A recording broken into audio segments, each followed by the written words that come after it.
बिस्मिल्लाहिर्रहमानिर्रहीम।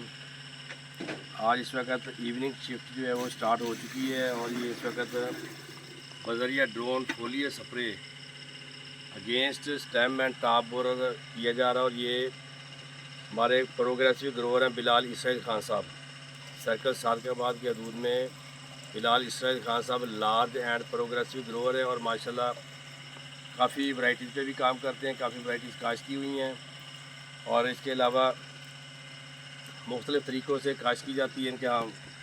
वर्टिकली जो इन्होंने बहुत से इलाकों में पाकिस्तान के वर्टिकली सोइंग जो है उसके ऊपर बहुत से लोगों ने एतराज़ किया, बहुत से लोगों ने ये कहा कि हमारे पास कामयाब नहीं है। लेकिन अल्लाह का शुक्र है कि बिलाल इसराइल खान साहब के फार्म पे जो वर्टिकली काश्त है वो इस वक्त जो प्लांट क्राफ्ट फरवरी के महीने में काश्त की गई है उससे भी बहुत ज़बरदस्त और आउटस्टैंडिंग लुक दे रही है। आउटस्टैंडिंग उसमें पॉपुलेशन है टिलर्स की और ऐसी वर्टिकल काश्त जिसके अंदर गंदम काश्त की गई थी और गंदम की जिस वक्त हमने कंबाइन हार्वेस्ट से कटवाया है तो उसको साथ गन्ने को भी कटवा दिया था। उसके बावजूद अल्लाह का शुक्र है इस वक्त तकरीबन 4.5 से 5 फीट हाइट और बेहतरीन टिलर्स बना चुकी है। और इसका सेहरा जो है वो बिलाल इसराइल खान साहब के प्रोग्रेसिव भी माशाल्लाह है कि मैनेजर हैं अल्लाह डिवाया साहब, जितनी कि वो मेहनत करती हैं और जिस तरह जहाँ पे किसी किस्म का फॉल्ट घंटों के हिसाब से या दिनों के हिसाब से उसको कवर करने की कोशिश करते हैं। अगर कहीं पे कोई नागा हो जाए तो उसको भी साथ के साथ कवर किया उन्होंने। और जो इसमें वीड्स का प्रॉब्लम आया उसको अल्लाह का शुक्र है बेहतरीन कवर किया।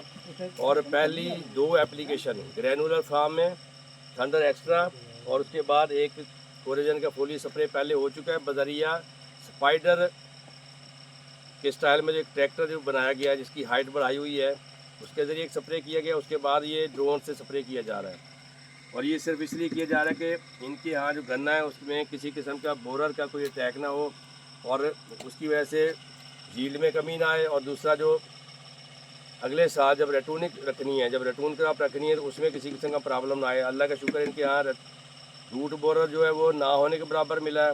स्टेम बोरर और टॉप बोरर वो तकरीबन हम कह सकते हैं कि ETA लेवल से बहुत कम है, लेकिन क्योंकि अभी 2 जनरेशन उसकी आनी है उसके लिए यहाँ पे कोशिश की जा रही है कि हम जो ETA लेवल से नीचे भी जो हमें मिल रहा है, जो स्टेम बोरर के लार्वी मिले हैं, टॉप बोरर के लार्वी या प्यूपा स्टेज मिली है, उसको इस वक्त 2 दिन पहले की जो पेस्ट कोटिंग की गई है उसमें जो हमें स्मॉल लार्वी मिली हैं उसकी बेस पे एमरजेंसी बेसिस पे यहाँ पे फोली स्प्रे करवाया जा रहा है। और इस वक्त जो ट्रैक्टर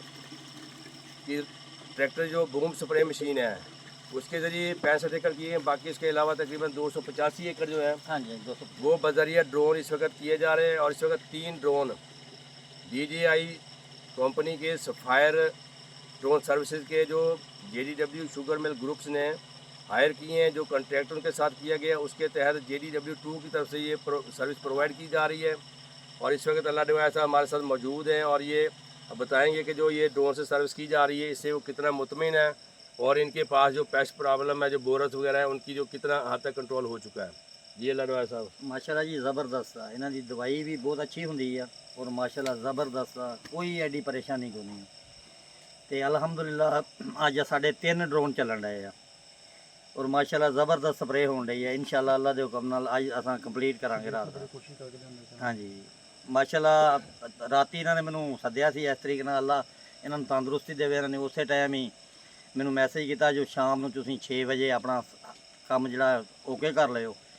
अलहमदुलिल्लाह 6-6:30 बजे साढ़े ड्रोन पहुँच गए हैं। इंशाल्लाह शुरू आए अल्लाह के हुक्म नाल रात साड़ी कंप्लीट हो जाएगी। ये सारी मेहनत अलहमदुलिल्लाह अल्लाह हयाती दे शबीर साहब नूं जेडी ग्रुप ਅਸੀਂ जेडी ग्रुप ਦੇ ਆ ਨਾ बिल्कुल बिल्कुल जी ਜਿਹੜੀ ਪਲਾਨਿੰਗ ਜਿਹੜੀ ਪਾਲਿਸੀ ਜਿਹੜੀ ਸਟ੍ਰੈਟਜੀ जेडी ग्रुप ਬਣਾਉਂਦਾ देखो जी सब कुछ तो तुसी करना ना असां तुहानूं देना अगे तुसी इन्हां नूं कवर करना सारा कुछ करना। हाँ जी इंशाल्लाह अल्लाह दे हुक्म नाल अज कंप्लीट करांगे रात इंशाल्लाह जी। इस तो इलावा जी ਅਸੀਂ ਜਿਹੜੀ ਇਸ ਟਾਈਮ ਇੱਥੇ ਐਮਰਜੈਂਸੀ बेसिस ਤੇ फोलियर स्प्रे बजरिया ड्रोन शुरू किया गया है। ये इसका हमारी टारगेट ये है कि हम 285 एकड़ सुबह के 9, साढ़े 9, 10 बजे तक इसको कंप्लीट कर लिया जाए। इसको कंप्लीट करने के लिए ही 3 ड्रोन जो है वो एमरजेंसी बेसिस पे जब ये दूसरे इलाकों में जो ड्रोन सर्विस करने के बाद वापस आए हैं। तो ये हमने हायर किए हैं और इसमें 3 ड्रोन्स का टारगेट ये है कि जो हमारे पास स्टेम बोरर जो उसकी लार्वा स्टेज है वो 4 से 5 दिन की हो चुकी है और तकरीबन 12-13 दिन मज़ीद रहती है, उसके बाद प्यूपर स्टेज में चली जाएगी।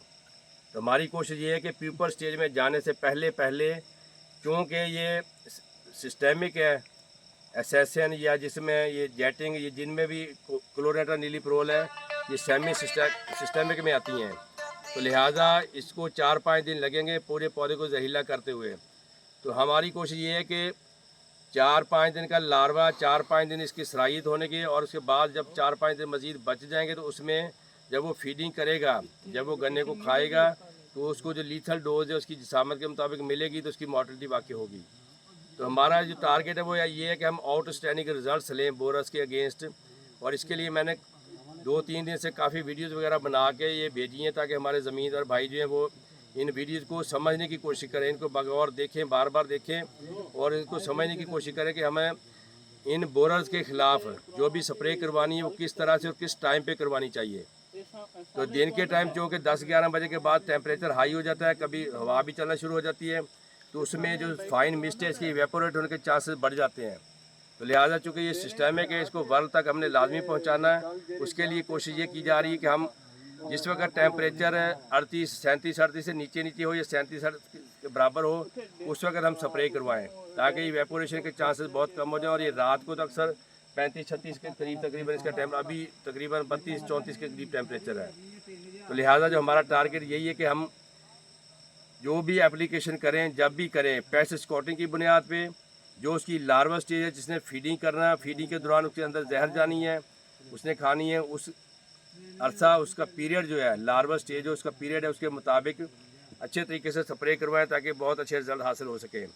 और ये इस वक्त हम फिर एक दफ़ा मैं दोहराना चाहूँगा कि हमारे ज़िला रहीम यार खान के माशाल्लाह बहुत प्रोग्रेसिव ग्रोवर हैं बिलाल इसराइल खान साहब। इतने एजेड होने के बावजूद अल्लाह का शुक्र है कि उनके फार्म्स पे बहुत ज़बरदस्त काम हो रहा है, बहुत ज़बरदस्त कल्टीवेशन हो रही है, काफ़ी वैरायटीज़ काश्ते हैं और बहुत अच्छी पैदावार। लास्ट ईयर भी बहुत अच्छी पैदावार ली है और इस साल उम्मीद है कि उससे भी 100-150-200 मन ऊपर पैदावार ली जाएगी। अपना पिछले साल अपनी कितनी एवरेज बनी है? ਸਾਡੀ ਕਈ ਪਲਾਟਾਂ ਦੀ ਟੋਟਲ ਸਾਰੀ हाँ जी ਟੋਟਲ ਸਾਡੀ ਬੜੀ ਸੀ 1177 ਕਮਾਂ ਮਾੜੇ ਚੰਗੇ 1177 ਮਣ। ਕਿੰਨੇ ਏਕੜ ਨੇ ਟੋਟਲ ਜਿਹੜੇ ਗੰਨਾ ਕਾ ਸੀਗਾ? ਗੰਨਾ ਹੈਗਾ ਜੀ ਸਾਡਾ 275 ਏਕੜ ਪਿਛਲੇ ਸਾਲ। ਜੀ ਜੀ ਹੁਣ ਸਾਡਾ ਕਿੰਨਾ? ਹੁਣ ਸਾਡਾ ਜ਼ਿਆਦਾ ਵਾ ਜੋ ਅਸਾਂ ਲਾਵਾਂ ਜਿਹੜਾ ਕਣਕ ਲਾ ਬੀਜੇ ਨਾ 50-60 मैं 250 ਹੁਣ तकरीबन 350 तो ਉੱਤੇ है। ਉੱਤੇ ਉੱਤੇ इस वक्त जी इनके पास तकरीबन 340 एकड़ से ऊपर गन्ना काश्त है। लास्ट ईयर 250 एकड़ था, अभी इन्होंने गन्ना बढ़ाया है और माशाल्लाह जो सितंबर वाली जो काश्त है वो अक्टूबर के एंड में काश्त किया गया था। उसके 1 महीने के बाद उसमें गंदम काश्त की गई थी और टोटली 65 के 65 एकड़ वर्टिकली सोइंग थी और उसकी भी माशाल्लाह आउटस्टैंडिंग लुक है। तो लिहाजा ये जो भी कोई इसमें काश्त के अंदर ज़मीन की तैयारी में खामी आती है उसको बर वक्त उसको फ़ौरन उसको कोशिश करते हैं कि कंट्रोल किया जाए, कवर किया जाए और उसके जहाँ पे जो फॉल्ट है उसको दूर करके हम अच्छे तरीके से कल्टीवेशन करें, अच्छे तरीके से रेटूनिंग मैनेजमेंट करें और अच्छी पैदावार लेने के हकदार बने। Thank you.